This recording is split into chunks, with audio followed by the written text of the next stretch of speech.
Well, good morning, everybody. Here at Fatherly Phantom, Matt. Nice to have you back on here. Yeah. How's it going? Oh, not too bad. I'm excited to talk about Maestro today Yeah, with you, my friend. What do you think? I think it's good. Let's go ahead and hit the intro. This is the way. This is the way. You know, Matt, I gotta say, I really like when we get a period piece centered around a character where they love to combine elements from black and white and also with color. So familiar. Do we have our through line from Oppenheimer to Maestro, just the look and But subject yeah, matter of the film? you just ruined the joke. But Uh, enough about Oppenheimer. sorry. Yeah, right. Let's talk about Maestro. Yeah. What Two way to go, dads brother? predicting each Damn. other's punchlines. Look at Mm, that. yeah, that was fun. Yeah. But anyways, yes, guys, today we'll be talking about Maestro, and since we don't have an in-theater reaction video here because it's on Netflix, available now if you want to check it out, we're gonna have a mini little episode here where we're talking about it without spoiling anything for you guys, giving it a thumbs up, thumbs down, thumbs sideways, thumbs hopefully not in some darker areas, and we'll we'll get to the full spoiler review right after that. So let's dive on in All to right. our little review here, our spoiler free Spoiler review. free. So boom, it's rock and roll. So what did Okay. you think, Matt? What? Who do you think's gonna get something out of this film, Maestro? Well, for one thing, I think there's an entire generation, probably multiple generations, really, that are very familiar with Leonard Bernstein and his body of work. Anybody that's into musical theater obviously knows West Side Story. They're still making it, right? Still have it all over Broadway. Steven Spielberg put his version out a couple years ago. So all of that comes with, of course, Leonard Bernstein's soundtrack. So if you're familiar with his life, then you're going to be completely familiar with the subject matter of Maestro because it's a very authentic film. Whenever I was Ooh. watching it, it was one of these biopics where you just kind of think, all right, they got the broad strokes. I don't even really need to look up if this is all that authentic because the story that they tell is a very sort of general one. I think that the acting makes it feel a little bit more personal, but for me, when I step back and like, okay, what was the story that they told? Mm-hmm. It seemed like a very sort of broad strokes type of story, more than getting into the minutia of Leonard Bernstein or his process, or his style of composing or writing or Yeah. any of that sort of thing. Doesn't get any of that. It's more about focusing on the relationship between him and his wife Felicia. I knew I was going to forget it. Help me out, It's buddy. Felicia Montealegre. Montealegre, yes. Hmm. Portrayed by Carey Mulligan. Hmm. In What I got to say is what I thought sort of a familiar portrayal of a period character, in that Mm. the only thing I have seen her in prior to this is The Great Gatsby with Leonardo DiCaprio. So another through line to one of our other Oscar nominated films, Leo being up there with Killers of the Flower Moon. But yeah, so I think that her portrayal of Daisy in that, it's kind of a classic version of Daisy from my Hmm. point of view, is Yeah. kind of what we got with Felicia here. Um, Felicia being a real person, though, and after seeing this movie, researching out archival footage and stuff, I think both Bradley Cooper and Carey Mulligan portray their real life characters very authentically. So I got that Hmm. feeling just watching the movie. I got that feeling afterwards doing the research. So I would say overall, the movie does a good job of portraying what you think might be sort of the insider's look of what their relationship might have been on a personal level. So Right. if you're looking for a story like that, then this is the movie for you. If you want to know more about like the things I mentioned before, the process that Leonard went into composing pieces, or the different forms of music that he was involved in, it doesn't touch on that very much. It Hmm. sticks to their relationship. So if Yeah. you're looking for that kind of movie, then this won't be the one for you. But Yeah. that's just one guy's opinion. What do you think, Chris? No, I don't think that's an opinion. I think that's fact. This is a biopic that centers around more of their relationship than actually his career and Yeah, what he did in his career. So you're absolutely right. That's right. what this movie is. So if you're looking for that, if you're looking for more of his work and what he did in his career, this movie is less of that and more about the ins and outs of his relationship, his family dynamic, and where he stood as a person in his life. So Yeah. nice little biopic. I enjoyed it. So yeah, not much else to add. Well said, brother. Yeah, I feel like they misnamed the movie though. I feel like since they told more of his personal story, call it Leonard or something. Maybe that Yeah. doesn't fly as well on the marketing side of things. I But honestly, yeah, I thought that it should have been Felicia and Leonard, or Rennie yeah, and yeah, Felicia, something something like like that. that. Right. Yeah, Because they're both at the because that's center the of this story. story. Hmm. Right. So it's less about him being a maestro on the conductor's Right. platform than Yeah. it is about him being himself with his wife. So Yeah. Which I would have actually maybe preferred to have seen more of the conducting and the composing and everything like that. But I might be in the minority when it comes to that. no, I totally agree with you. I didn't grow up with a background of listening Mm, to much of Leonard Bernstein's work same. with knowing that I was listening to his work. Of course, I was familiar with some of it, not understanding it was from him because I was just too young. But I once I saw the movies, like, geez, I wish that I knew more about his stuff, and I Yeah. didn't get that from the movie either. So like, okay, it leaves a little bit to be desired. Yeah. So, The extent of my knowledge was probably from Seinfeld, where they have the conductor that Elaine right, dates, and he wants to be referred to as he Maestro. he has to be referred to, yeah, Yeah. even by his girlfriend. Yeah. So. Yeah. So there you go. Why don't we go ahead and get into our thumbs up, thumbs down? So what would you give Maestro going in? First time Sure. seeing it. First time seeing it.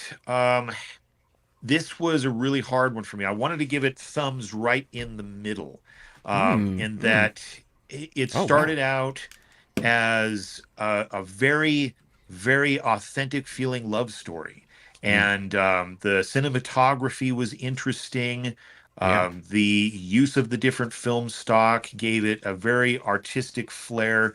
And I liked all that. And then it just kind of Yeah, yeah. didn't go very, very far with any of that sort of thing, except Hmm. for the relationship, which was Right. was great to see, and that's what elevates it for me. Beyond a flat thumb is giving it a thumbs up, just one thumb, Yeah. because the acting is so on point, Hmm. along with the makeup and hairstyling, which I'm sure we'll get into, but. Yes.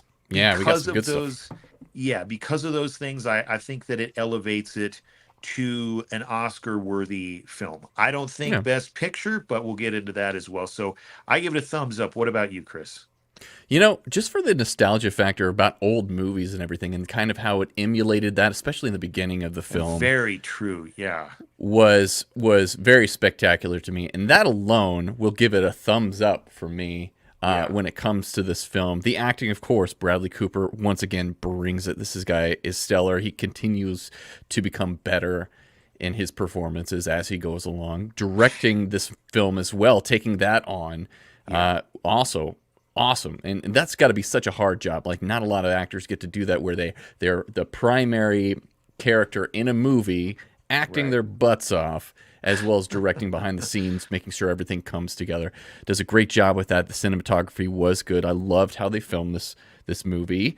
Yeah. And for me, Carey Mulligan did a phenomenal job as Felicia. I thought she knocked it out of the park when it came to that. I did love her performance too. She was also in a little movie called The Greatest Showman as well, another musical really? out there. How Yeah, was she in that you remember movie? she was his wife in that movie. Seriously? Okay. Yeah, Well, she's blonde and kind yeah. of. Hmm. Man, I I didn't I yeah, didn't see her in that. Wow. Well, I mean, I saw that movie, but I couldn't have pictured her in that role. So, right. wow, she really disappears.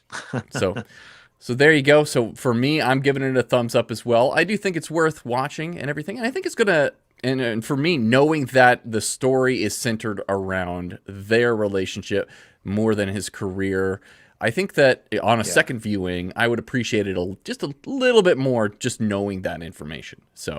yeah, sure.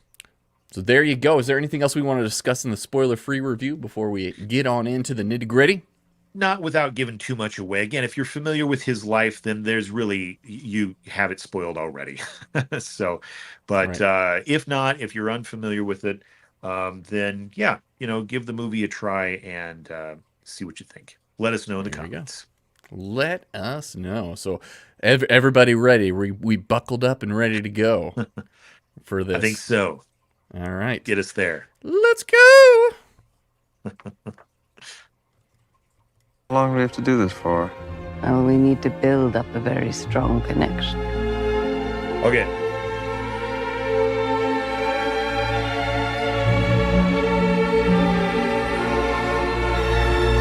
I'm thinking of a number.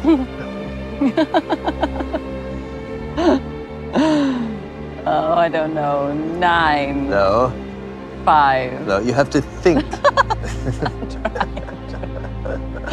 I'm trying to It's 2, darling. do. It's 2. Like us, a pair. Like us, a pair. Now, Like you and me, Matt, too. that's absolutely, and we have to try it live on air. I'm just dropping this on Chris now. We have not set aside time ahead of time to think of numbers and tell it to each other. Okay, I'm going to think of a number. You you see if you can get it, and we got to kind of be back to back here, Okay, here we go. right? Okay, so I'm thinking of a number. Oh, turn the other way, Matt. Turn the other way. Oh, We're yeah, gonna face you each got, other. No. Turn back around and then lean a little bit. Oh, sure. Okay. Yeah. Okay. There we go. Yeah, we're kind of. Oh, I gotta I've gotta turn really. Let's see. Yeah. Here, hold on. Let me get. Okay. Let me get into place, guys. Sorry. Yeah, this is gonna work though. This first try, we're gonna nail it. So I'm gonna tell you, I'm thinking of a number. I think we need to narrow it down. In the movie, I think they go up to like 20. So I'm gonna say between 1 and 20. I'm thinking of a number. Okay. All right. Is I'm it ready. 12? It is not 12. Ah! Damn it. We need to work on our relationship here. You're right. Yeah, and it wasn't 2 either. It wasn't Shit. a movie that was stated up or a number that was stated all. Number 7. Lucky Number number se- 7. Oh. Yeah. What about 79? Because the Rotten Tomatoes score for the critics Oh! is Almost 79% on the We tomato were in meter. sync there with a little bit. Fair- Look a at little that close. segue. A little close. Yeah. And look at the audience score. There is quite the difference Yeah. between the critic scores and the audience score here. 58% Yes. for the audience score. I think some of the audience thought kind of the same way that you and I did. Mhm. And we'll get into it a little bit here, but that I think speaks a little bit to, again, the entertainment value of this film. So we'll get into some of the technical stuff of why the critics might have enjoyed it a little bit more than the audience. But what do you think? From an entertainment standpoint, are you leaning more towards the 58 or the 79? Yeah, honestly, I'm probably more towards the audience score when it comes to this. I'm probably not as low, but at the same time, especially for us. We just watched Oppenheimer, and Yeah, it's a hard act to nothing. follow. nothing is gonna beat that one as Yeah. the next movie to watch. So I was coming into it on a high, and this is, it's a smaller movie. Yeah. It's a more personal story about a certain person that, I didn't know a whole lot about Leonard Bernstein going into this, and I really am not much of a fan of West Side Story. I mean, it's great, but it's not my life. Sure. Yeah. It's not my cup of tea. So, just in that aspect, yeah, I kind of lean towards that. But I do see why critics would rate this a lot higher than audience scores, just with the performances and how it looks. And it's an award-winning looking movie. It definitely is. Nominated for 7 awards, as far as the Academy is concerned. And I thought we'd try something similar to Oppenheimer here and just go through them, if it works for you, buddy. All right. Works for me. So, number 1, same as Oppenheimer, makeup and hairstyling. Again, for those that didn't tune in last week, other contenders are Golda, Maestro, Oppenheimer, Poor Things, and Society of the Snow. So we've seen a couple movies on that list. And what did you think? How did it compare? So for me, I know that they did a lot of work on Bradley Cooper in this to make him look like Leonard Bernstein and everything. Yeah. And we can talk about this in this section too, and for best makeup and everything, it's Kazuhiro who did all the prosthetics and everything, and they lengthened his nose and whatnot. And I gotta say, for me, too. Yeah, it was widened and everything. And for me, I mean, all hats off to them for making the prosthetics and everything. Yeah. But especially in the black and white parts of the film, it really was off to me. And I don't know if that's just because I know Bradley Cooper so well and his work and what his face looks like, but it didn't seem quite right. It was still kind of in the not uncanny valley, but something similar to that, where I was like, there's just something off about this. And it was a little distracting for me when it came to that. So what did you think about those makeup effects? So the movie starts out with him playing the piano. He's 70-ish years old. And so you get the colorized version of the nose, Not only that, but the great, sort of wrinkle effects, the stuff they do with his neck, the hair. And I got to say, for the close-up shots, to me, it really sold. This looks like an old man, right? And not only that, I've seen pictures of Leonard Bernstein. I've seen videos and stuff. And I got to say, from that image of him at the very beginning of the movie to the concert that they play footage of at the very end of the movie, it was hard for me to tell. Was that Bradley Cooper at the end of the movie, or was it actual footage? And I thought, no, it's got to be actual footage, But as and different parts of the movie, I was, sort of drawn out for a second, just with different angles of his face. And it wasn't necessarily during the black and white, but I had to go back again and look at the archival footage and go like, how accurate did they get this? And I have to say that both him and, perfect. There you go. It's not really that far off. I read something that Bradley Cooper asked them, the makeup department, to do this prosthetic nose as sort of a middle ground between right, his own and Leonard Bernstein's, who is actually, his nose is actually wider than even the prosthetic. And so they asked, his family what they thought about it, and his surviving children thought that it was absolutely fine, that it looked like their dad, but there were people that took issue with it, calling it Jew face, so to speak. And that, and I'm sure you read this too, Chris, they mentioned that Bradley Cooper went on stage and portrayed Joseph Merrick, the Elephant Man, with no prosthetic. But whenever he's portraying this Jewish conductor, he has to put on a fake nose. Why is that? So I think there's credence to both sides of that argument, but ultimately I think the permission as to whether he should do this lays in the hands of the family. And if they give their okay, I mean, there will never be a movie about me, but if there ever was one and they did, some kind of beard like this, I would hope that my family would say, yeah, that looks like Matt. Go for it. So, right. But, so I think that it was distracting at times, but overall, I was impressed at how the actors looked so closely to their real life counterparts. Same goes for Carey as Felicia there. Yeah. We right before we started here, Chris, we were talking about how I had found some footage of the actual Ed Morrow interview of the two of them. And it just looks spot on. Like their clothes, their living room, everything looks just like that in the actual interview, along with their voice. And we'll get into how the actors portrayed these characters. But I think makeup and hairstyling had a lot to do with people that were familiar with these people, watched them live probably.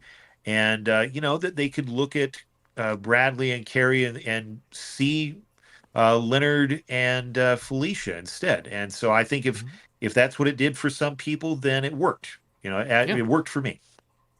So, but what do you think about it? You think it'll take the award compared to Poor Things or Oppenheimer, the ones that we've seen?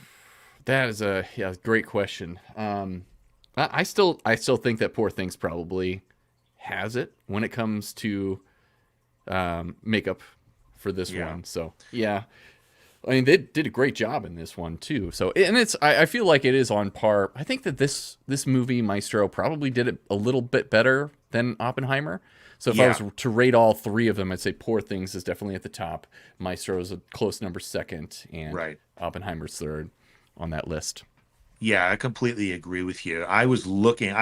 Since we just saw Oppenheimer, I was comparing in my mind how Cillian looks in the older Oppenheimer makeup versus Bradley Cooper. And I just think they really, really made those close-ups work with Bradley Cooper. And, and even his mannerisms, he's moving around like an old man. So, and we'll get to that with the best actor. But it wouldn't have sold if visually he didn't look the part. So, no. Hats off to makeup and hairstyling here. I think they did an Oscar-worthy job. So, number 2, sound design. We went over these last week, but also nominated as Oppenheimer, along with Mission Impossible, Zone of Interest, and The Creator. So, for my money, and we haven't watched Zone of Interest yet, but I think that The Creator, if I was going to give an award to any of those films for sound, I'd probably stick with The Creator because there's just such a broad range of sound in that movie. I think they nailed it, making it sound natural, even though it's a sci-fi film. So, and in this one, I think that they did some great work with the different transitions from talking parts to orchestral parts and that sort of thing. But I don't know. Even Oppenheimer, I think, does a better job at sound design. I'd have to agree. Maestro. Yeah, I'd have to agree. There's nothing that really stands out to me as something markedly different from the sound with this movie compared to any of the other films that we're watching right now. And I think when it comes to these high caliber shows that we're watching with Best Picture nominations, you have to have something that stands apart from the rest. And we just don't have that. Doesn't mean that there's not incredible sound in this movie. It just means that this is not the one that's going to take the award home. Right. For Best Sound. It to me seemed almost kind of like a missed opportunity. Instead of going with Best Sound Design, give it to Leonard Bernstein himself for Best Soundtrack. The music in this movie is virtually all his. And kudos to Bradley Cooper and the editing team and everybody else that makes the decisions of where to use those songs. But I thought that was far more on point than maybe sound design was. Nothing wrong with the sound of the film, but like you said, just nothing that stood out. Yeah. So... number 3, cinematography. And this, the contenders with it, Killers of the Flower Moon, Oppenheimer, Poor Things, and El Conde. So now we've seen 4 films contending for cinematography. What do you think, buddy? That's a hard competition right there. That's a crowded field. And again, to say that like the cinematography on this movie is bad is a lie. No, like no it's way. very good. Yeah. It's very good. But are they going to bring home the award compared to those other films? I don't think so. Like, Yeah. I think that Oppenheimer probably is still at the top of that pack for me. Killers of the Flower Moon is very close to that when it comes to cinematography. But this movie, no, I don't see it winning in this one either. Right. I honestly see Poor Things winning for cinematography just because of the different use of, pinhole camera, wide angle, fishbowl, all that kind of stuff. It's very unique and it does stand out. Yes. Yeah. And so, right. So the first thing you think of is, wow, that was a lot of different cameras used versus some of these others. So I think that first shot that they did, him receiving the phone call that he's going to be the conductor, and they kind of And those pull transitions, out. Yes, using the aspect ratio of the old movies and all that stuff. All those are, just great hash marks for excellent cinematography. But on this list, I don't think it's the best yet.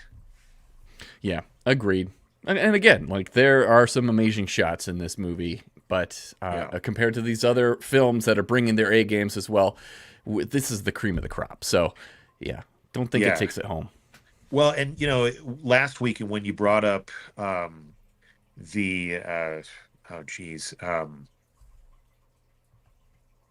what's the movie?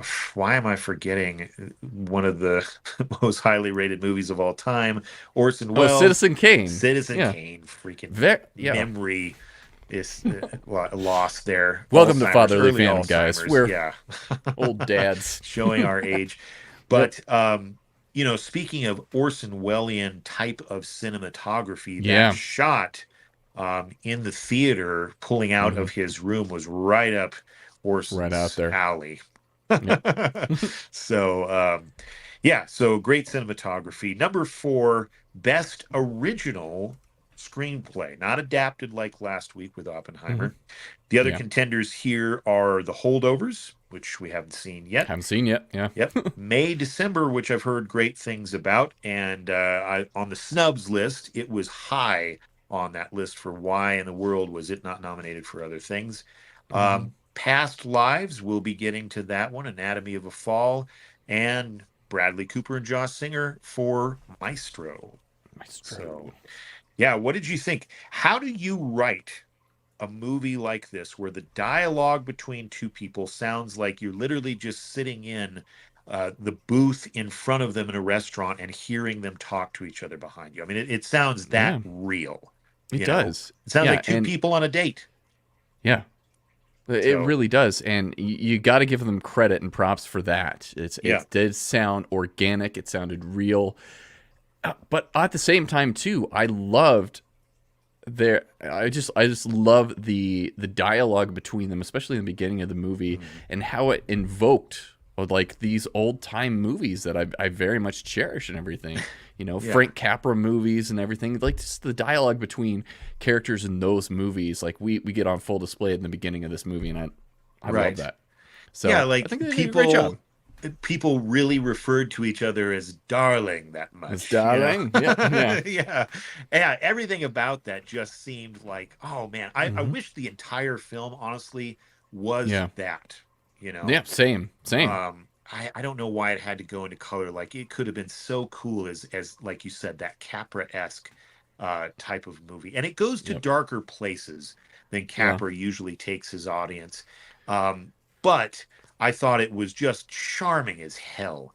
That's a good word the two for of them learn about each other so quickly and so quickly dive into this relationship. That the dialogue rang true. Another Bradley Cooper movie that it reminded me of, honestly, was him and Lady Gaga getting to know each other in A Star Is Born. Did you ever see that movie? I never saw it, but I know that it's gotten a lot of praise.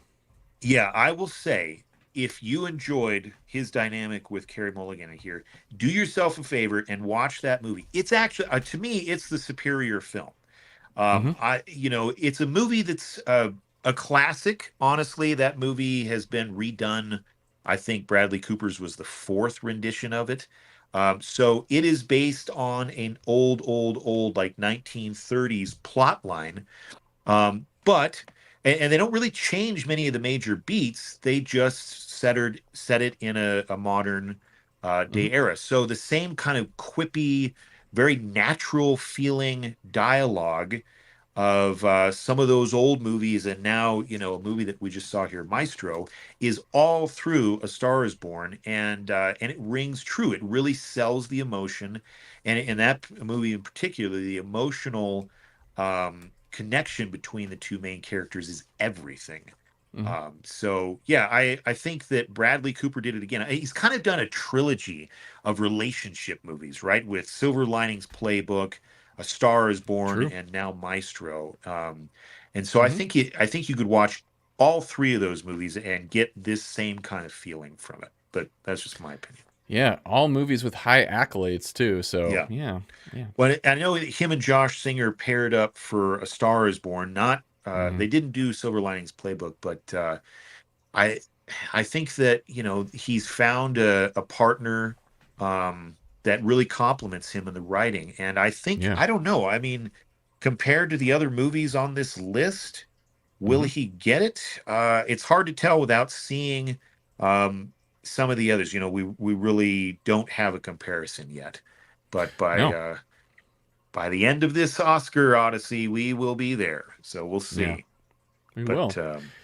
And, he's not nominated for Best Director, but originally, Matt, that he was not supposed to direct this film, too. It was supposed to be Martin Scorsese to begin with. So I think that's our through line with these Academy Awards reviews. Martin Scorsese was supposed to direct this biopic, and so he could have possibly had two contenders for Best Picture. Yeah, so that would have been crazy. But after he dropped out, Steven Spielberg was going to come on board. That was my through line because of Christopher Nolan giving Spielberg an earlier screening of Oppenheimer. Yep. And Bradley Cooper the same. But I mean, there we go. Spielberg was one of the executive producers, I think, on this one. Yeah, both of them, Martin Scorsese and Steven Spielberg, are both producers on this film as well.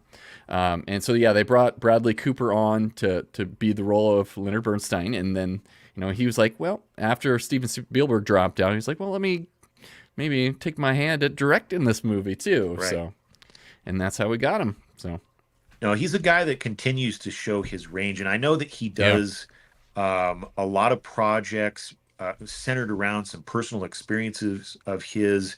And so this was another one that I think he brought his own story into his depiction of Leonard as well, and I think that's one of the main reasons that he has been nominated for Best Actor. Best Actor. Yep. And he is going against Coleman Domingo for the film Rustin, Paul Giamatti for The Holdovers, Cillian Murphy for Oppenheimer, and Jeffrey Wright for American Fiction. Yeah. So, tough list again. But I don't know. I think that you see less Bradley Cooper on display here than any of the other actors and their characters on that list. I don't know. He could have Cillian really brings it with Oppenheimer. He does. Yeah. So I don't know. I could see him, but we haven't seen The Holdovers yet.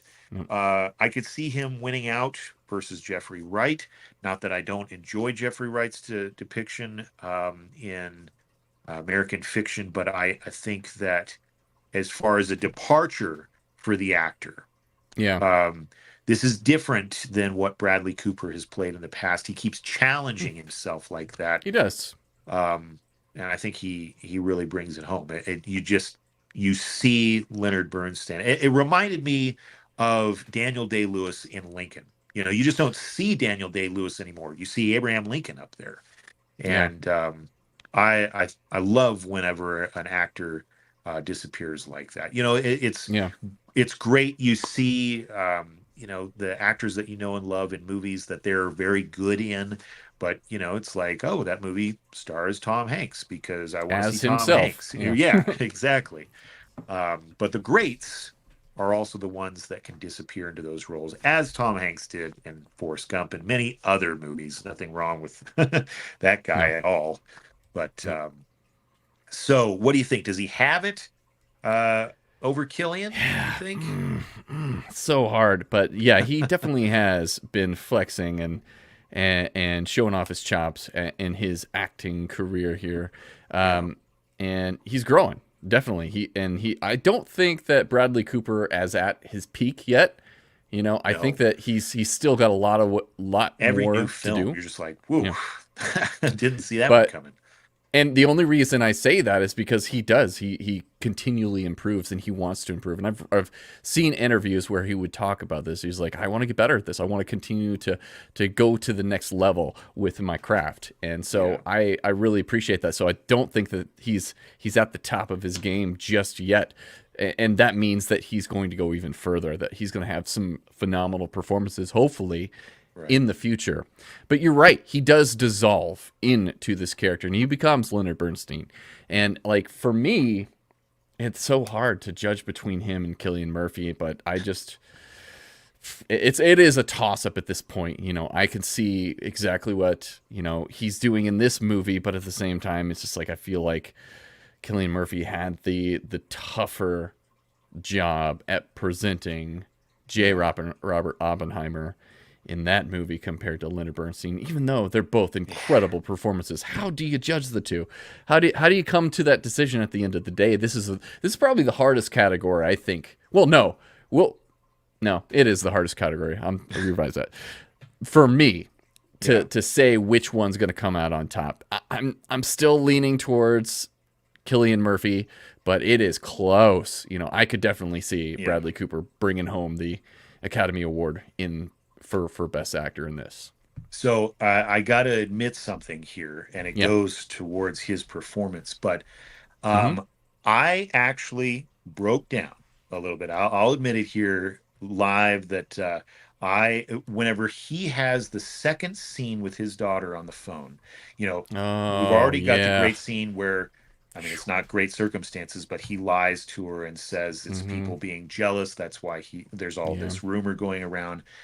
But when he's on the phone with his daughter and she is like basically trying to get off the phone with him and he's in a very low spot and he just keeps saying, you know, I love you. And she's like, I know, Dad, I know. I just like both of those actors brought it home so well. I did. I teared up a little bit. I was like, I can't imagine having that conversation with my daughters or my son. And it would be so incredibly difficult. I read about that moment in that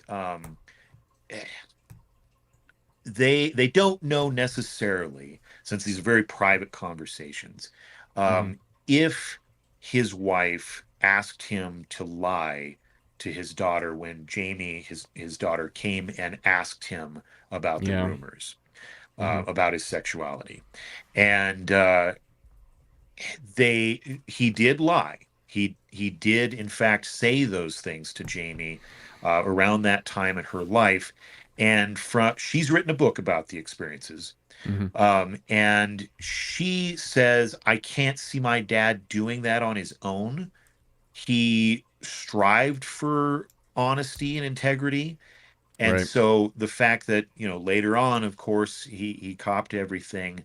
And she thinks that it was probably initiated by her mother. And so that's where that moment came from. And then they had to, you know, sort of bring it back around.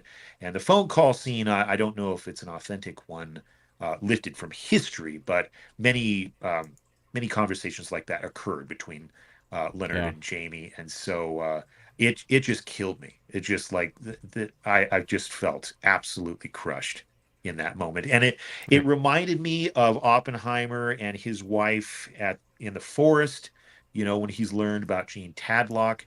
But because of the nature of this scene having to do with his kid, I was a little bit more empathetic towards him as a father. And we should note that Oppenheimer was not a good dad. That was very apparent in the novel. To give away his kid. Yeah.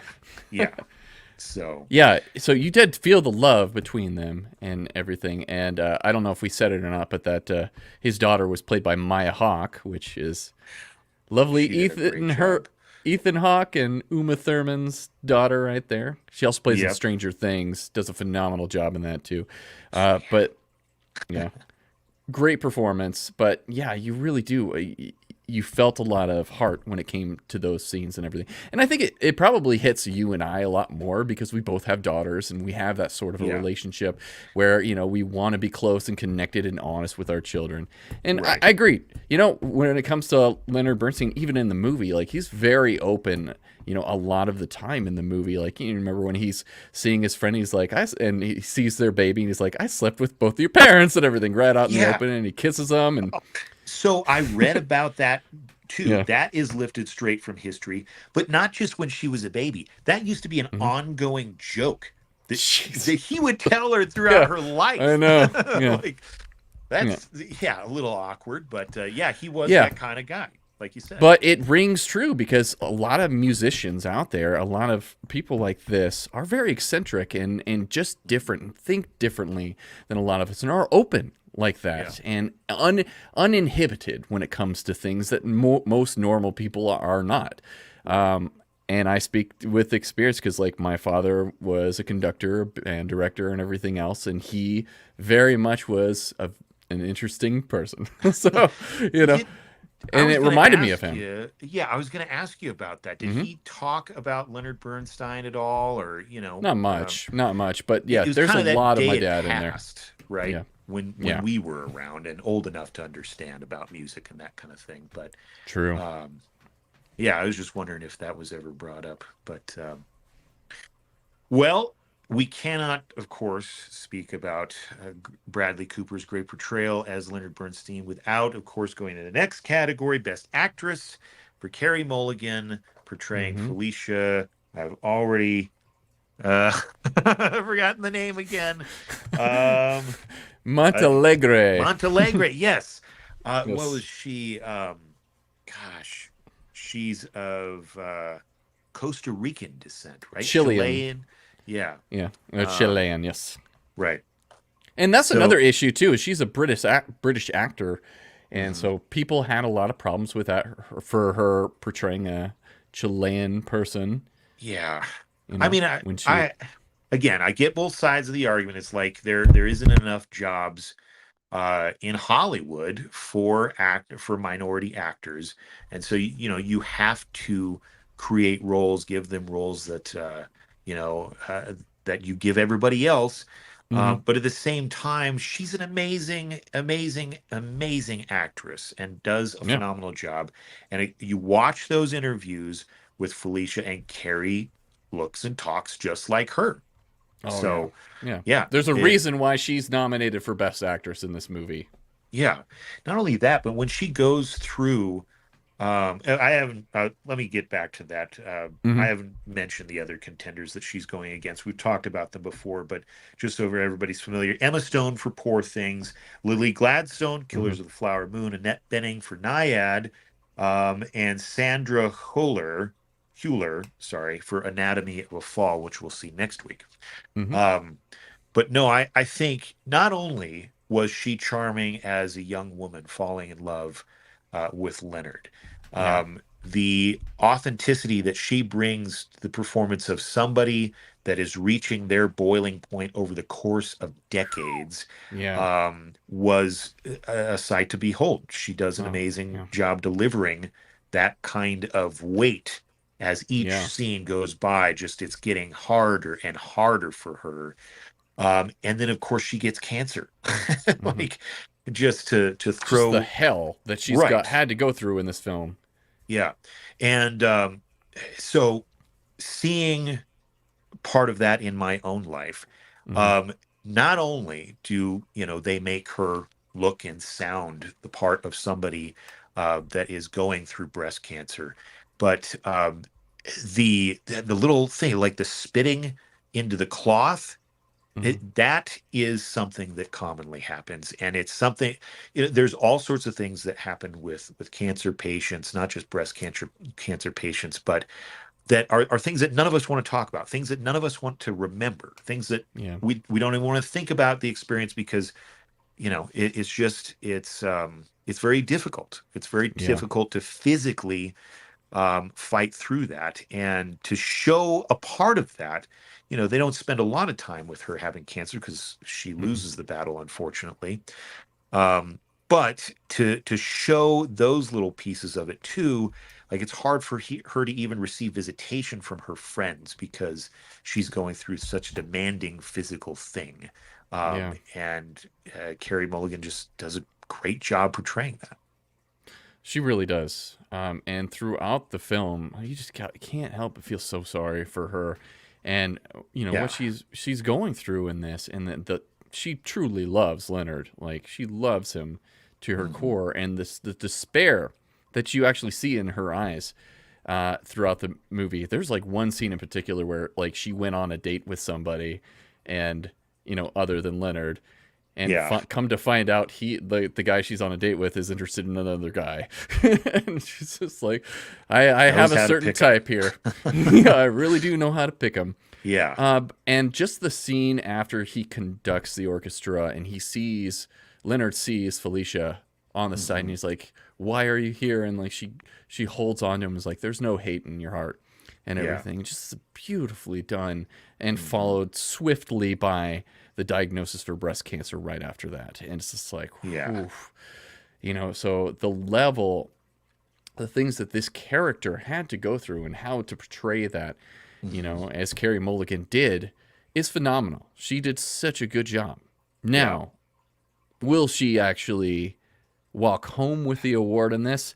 It's hard to say. I said it before, like for Killers of the Flower Moon, Lily Gladstone brings that performance and is raw and just makes you feel something on a whole nother level.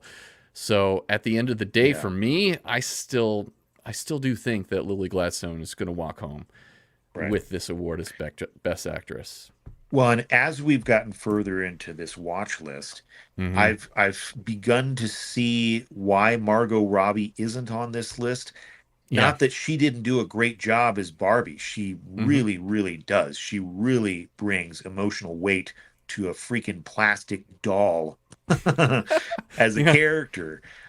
She does a phenomenal job. It's just, I really think that these other actresses had more to chew on. They just did. The scripts, Emma Stone and Poor Things, portraying that whole range there. It's very hard to contend with these other stories. So no fault at all with Margot Robbie. I just think these other actors and actresses had much more to do on screen. And that's the hardest part too, is like these actors are not playing on level playing fields here. It's like they're playing the role that they were given in the story. And so how do you judge those characters, those actors on these performances when another actor might have way more to chew on and way more of an interesting character to play with? And it's like, given that opportunity, would this other actor have done as good a job? This is what's so hard and so objective about picking a best winner when it comes to any of these categories. It's really hard to do that. And all of them are excellent. And I think it comes down to a choice that the performer has made to be in that film, and because they do, and because they bring so much to it, that's why they're nominated. Nobody's forced to do these movies, but the fact that they took on such a challenging role and then delivered so much of themselves and so much passion and emotion on top of it, it gets them awarded all the accolades that they deserve. But who had the most passion, who worked the hardest, who was dedicated to their craft the most. I think that's the metric that you got to follow when it comes to these movies and who stands on top. I did want to talk for a little bit about that moment, because one of the great scenes in this entire movie is, of course, him conducting. It is like a 6-minute cut-free shot of Bradley Cooper doing his best Leonard Bernstein. And like you said, Chris, you lived with a conductor. It is no easy job. People think it's just waving your arms around. You are literally Yeah, no. telling the story to the orchestra as Mhm. they perform it, and they have to know it before they get there. You know, so he has to convey, and Leonard Bernstein was known for doing this, of just putting himself out there, making big, So much. flary arm movements, sweating Mhm. like crazy, just really, really being passionate about his job of leading that orchestra. And he obviously became an overnight success because of that passion. Mhm. I was glad that they let Bradley Cooper actually get a chance to display that on the screen. So I just wanted to call that as probably being my favorite of the film. The reunion of them, interestingly enough, that piece that he is conducting there is a Mahler piece, one of Leonard Bernstein's favorite composers, called Resurrection Symphony, and he's Mhm. performing it at Ely Cathedral in England. Now, the real life performance you can go and watch on YouTube. It's very much just like what you see Bradley Cooper do. Hairstyling and makeup, again, on point. He looks just like that. What did not occur, though, is the actual reunion between the two of these people. I found out later that they were still very much together at that point. Mhm. What actually happened in real life is that Leonard moved in with Tom. The character that you see in the movie is not a composite. He actually did have a relationship with Leonard Bernstein. And so he moves out to go live with Tom for a period of time. Shortly after, there's like 6 or 9 months, I can't remember exactly when, they learn of his wife's diagnosis with breast cancer. And so he immediately moves back to the house and is there with her for the rest of her life. Mhm. So, Bradley Cooper wanted to display a, a thoughtful reunion between the two.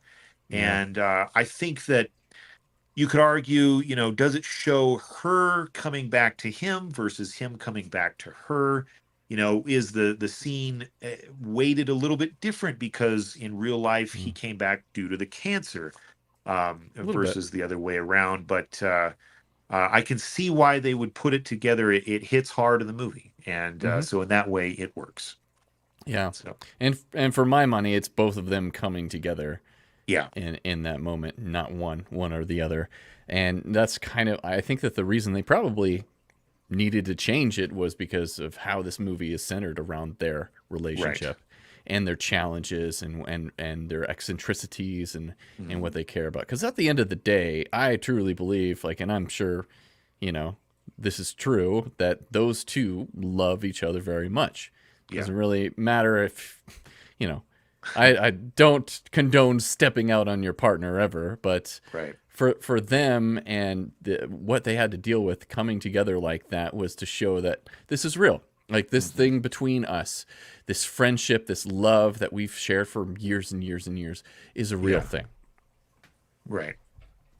So we come to the last category. Of course, we're Dun talking dun about the dun. story that this movie tells. Nominated for Best Picture among the other nine, which The we've listed so many Titans. times. Yeah. Yes. Um, so overall, what did you think of the story and how does it compare to the other pieces of art that we have seen so far? Yeah. Well, it does rank up there. Like, and I keep reiterating this point, all of these movies are excellent and well worth your time to Yeah. watch. But to be blunt and honest, yeah, it's not. I don't think this is going home with the No. Best Picture award. Um, I think that we just have too many incredible movies on Mhm. this list, and a lot of those are elevated a lot more in my mind. And Yeah. again, coming off of Oppenheimer, which we both rated as perfect, um, that's it's hard to beat that. It's hard to come across another movie just as special as that Yeah. hits all the categories. Not saying that this movie doesn't hit categories for people, but again, this movie was not my movie. This is definitely somebody else's movie who really enjoys Leonard Bernstein and loves that story. I found it entertaining. I found it was worth watching, and I think that it's definitely worth a watch. Will I go back to the movie? I probably, for me, yeah, I probably will, at least a second time, but I'm not going to continually go back to this movie. I'm not going to be like, oh man, it's like I have a craving to watch Maestro today. Like there is a definite craving in my mind for Oppenheimer. It's like there is, and that's a movie that I will be watching again and again, and I'll get little pieces out of, and I'll enjoy it very much. Yeah. This film, I don't find myself doing that as much. You know, I found it interesting. I found the characters engaging. I found all the good things out there. Like there's so many positives to this movie.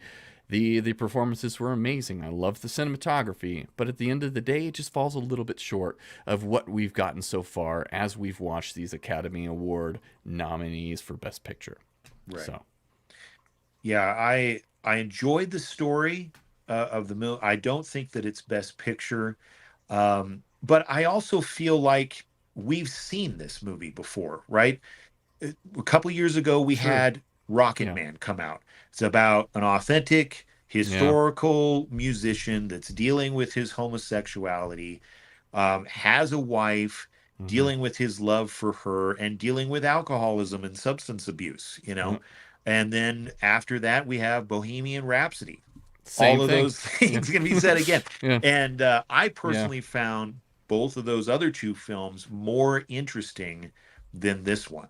I loved the acting in this one. In fact, maybe a little bit more than some of the acting in those other two films. But honestly, I liked the story of those other two. I think they went into the relationship between the main character and the beard, unfortunately, you know, the wife girlfriend that's meant to like keep the public away from the truth of well, really even the main character away from the truth of accepting their own homosexuality.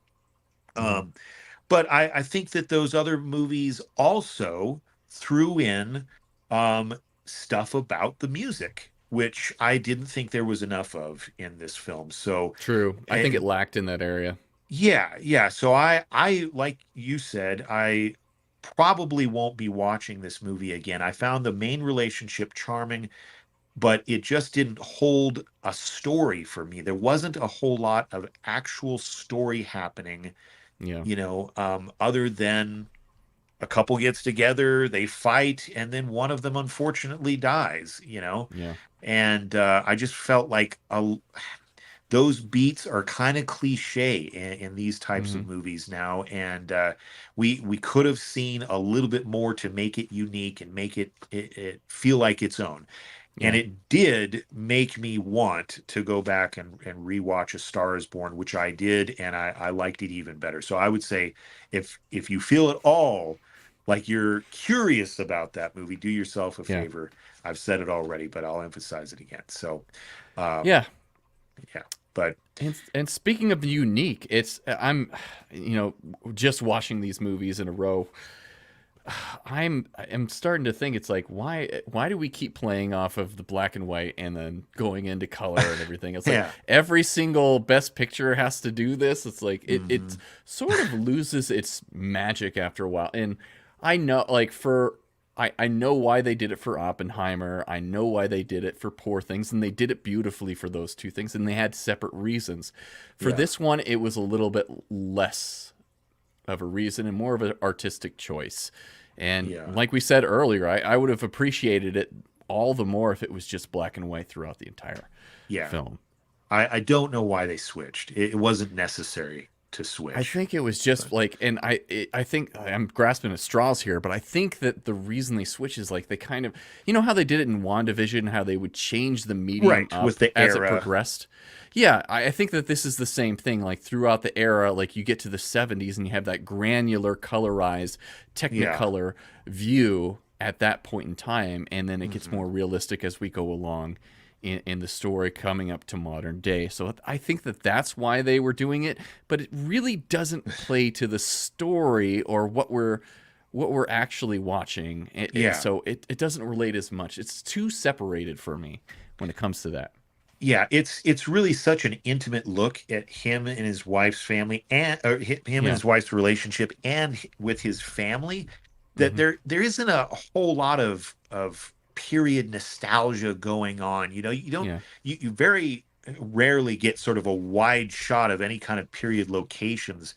So yeah, I don't, again, like you said, I believe that's probably why the choice was made to switch film stocks and colorize as they went on. But if it was meant to portray like a amount of time passing by, it just didn't work for me. And I don't think people should be afraid to show, you know, the 70s, the 80s in black and white. It's perfectly fine medium. You know, it is. You know, so we have modern movies that are shot in black and white, right? And it's not a period thing. It's just a choice for the format that we have. So yeah. All right. Well, do we want to go into our ratings? Sure thing. Yeah. All right. Scale of 1 to 10. What do you think? 1 to 10. So for me, let's see here. It's so difficult. And this is my rating, guys. This isn't, so take it as you will. But for me, I do think that this is worth a watch and everything. I don't think that it's something that I'm going to continually go back for. So for me, I'm going to have to give it a don't hate me, guys. I'm going to have to give it a 6 out of 10. That's exactly what I was going to say. Oh, good. Now we're thinking of the same number. Yeah. We did turn back to back. I know. Yeah. No. And we needed to narrow it down. You know, that 1 to 10. We could probably get that. No, and that's what I was going to say. If you said 1 to 10, I was going to say 6 for the beginning segment. Yeah, and it's weird because I believe I gave Poor Things a 7. And I definitely didn't enjoy that movie as much as I did this one. But like I said, there just wasn't enough new here to, and it didn't feel like it told a whole story or much of an interesting one that we haven't seen iterations of before, that I didn't think that it really rose to the level of Best Picture. Sorry, just knocked my cup over. Yeah, nice little cleanup job for me after the show. But yeah, 6 out of 10 for me for pretty much what you were saying and all the stuff that I just said too. Why I felt the need to say even that, I don't know. Other than it's getting late. Yeah, it is. It is. But yeah, so there you have it. That's our. Do we have anything else that we want to say before we close the discussion? Coming up on Monday, Anatomy of a Fall. I'm really looking forward to this one, kind of stepping out of the historic biopic finally. Yeah. Please, yeah. And giving us, a crime thriller. Yeah, I'm really looking forward to Anatomy of the Fall. I'm excited to watch that. So that's up on the docket for us coming here on Monday morning. We'll be watching that, and then after that, I think we're gonna try to hit up the Holdovers, right? So yeah, for next Friday. Yeah, can't wait for that. So, Paul Giamatti, let's see if he's gonna take it home. I know. Finally get to see the other side of the contenders list for Best Actor. Right, so. And that one really could be a contender. Paul Giamatti is amazing in my book. He's done such a good job in all the roles that he's done. So, man. Right. Lots of cool stuff coming up.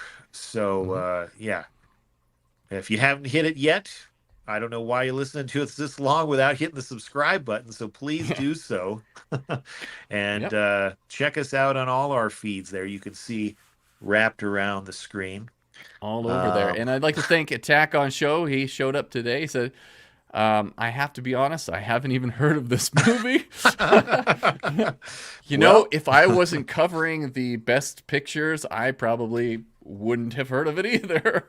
It wasn't on my radar. He not know about it? He gives a review of Velocipaster, but doesn't know the movie Maestro. Hey, everybody knows about Velocipaster. That's true. Yeah. Attack on Show. Stop. Hey. And if you guys didn't know, I'm wearing some Attack on Show's merch today.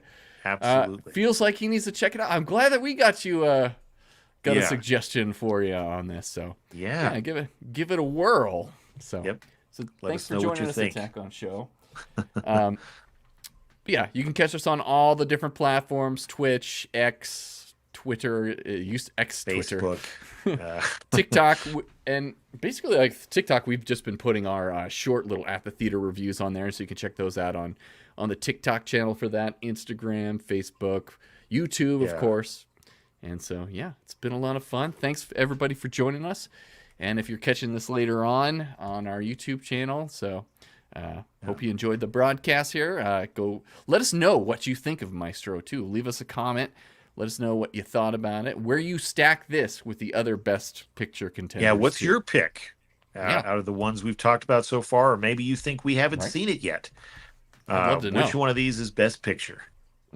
Exactly. So I'd love that. Love to see it. All right, guys. So that's it for us here. Happy Friday to all you guys out there. Hopefully you guys have a good weekend, and we'll see you Monday. All right? From our families to yours. Have a good All one. right. Peace. Before we get into it, if you're a fan. Oh, wrong one. Let's go to the outro. So thanks for joining me today on Fatherly Phantom, and don't forget to subscribe to the channel. And from our families to yours, have a good one, and may the Force be with you.